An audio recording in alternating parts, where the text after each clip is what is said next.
Banyak para pejuang legendaris yang berasal dari Sulawesi Selatan tercatat dalam sejarah karena kegigihannya melawan penjajahan Belanda. Salah satunya adalah Itolo Daeng Magasing yang dikenal sebagai si Pitung Tanah Mangkasar. Itolo Daeng Magasing lahir dari seorang petani yang bernama Ikade di Kampung Parapa, kampung terpencil di perbatasan desa Tinggimai, Kabupaten Goa, dan Pakkaba, Kabupaten Takalar.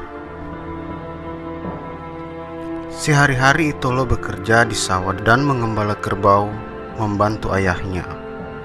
Selain taat beribadah, Itolo juga mahir dalam silat. Keahliannya itu didapatkan dari ayahnya yang memang dikenal sebagai guru silat di Kampung Parapa.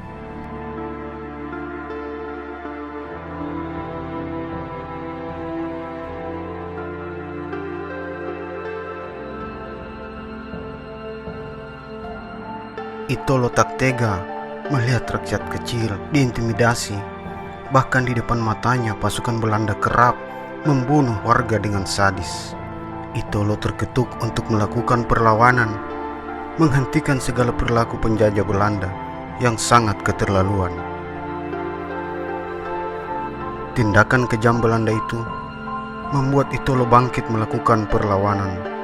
Dia menggalang kekuatan bersama rekan seperguruan silatnya yang jumlahnya kala itu sekitar 40 orang. Dari kekuatan itulah, Itolo kemudian bergerilya masuk hutan dan menghadang Belanda, serta merampas persenjataan sebagai tambahan kekuatan. Karena sikap Itolo tersebut, Belanda akhirnya kalang kabut dan menganggap Itolo sebagai pemberontak yang harus ditangkap segera. Namun, Belanda tidak mudah menangkapnya. Karena ilmu silat dan kekebalan Itolo yang tak tertanding kala itu. Dia kebal dari senjata tajam maupun peluru. Jangankan bisa menyentuh tubuhnya, baru mendengar suara Itolo saja saat itu, Belanda sudah ketakutan.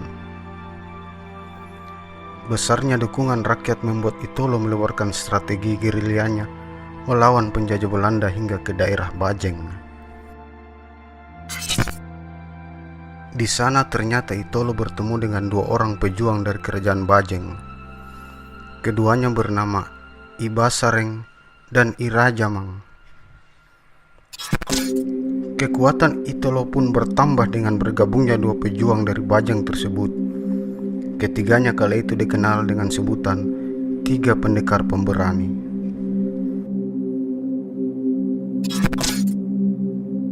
Setiap prajurit Bajeng yang akan berangkat ke medan laga, mereka melakukan upacara ritual di Bangung Barania. Setelah itu, dikibarkanlah bendera Jole-Jolea. Konon kabarnya, bendera Jole-Jolea ini sering menantang arus angin, sebagai pertanda bahwa prajurit pasukan Patampuloa-Ri Bajeng akan memenangkan pertempuran. Semangat monopoli yang tertanam menjadi tekad bagi prajurit kerajaan Bajeng kala itu.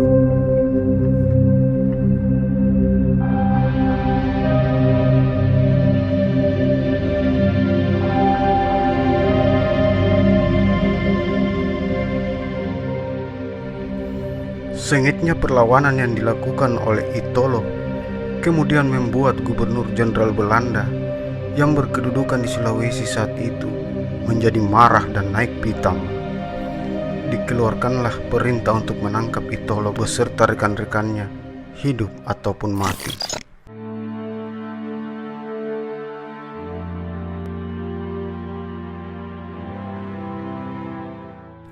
Waktu terus berjalan, Belanda terus meningkatkan jumlah pasukannya dan perlahan mematahkan pergerakan pasukan Itolo yang sudah berkurang. Itolo bersama dua orang rekannya itu ditangkap di persembunyiannya di sebuah kawasan hutan. Meski saat itu Itolo dan kawan-kawannya melakukan perlawanan, tapi sia-sia karena jumlah pasukan Belanda jauh lebih banyak. Apalagi ia sudah dikepung di 4 penjuru. Tak ada lagi yang bisa diperbuat oleh Itolo bersama kedua rekannya selain menyerah. ia merelakan dirinya ditangkap, kemudian digiring ke Tengsi Belanda yang saat itu berada di daerah Limbung, Kabupaten Goa, dan dieksekusi bersama kedua rekannya. Mayat ketiganya diarak keliling kampung untuk dipertontonkan kepada masyarakat. Belanda kemudian menyerahkan jasad kepada keluarganya di Kampung Parapa dan dimakamkan di kampung kelahirannya sendiri. Teror mental yang dilakukan penjajah Belanda membuat masyarakat ketakutan dan tak ada lagi aksi pemberontakan setelahnya. Ketakutan yang membelenggu masyarakat kala itu membuat penjajah Belanda makin beringas dan bebas menindas.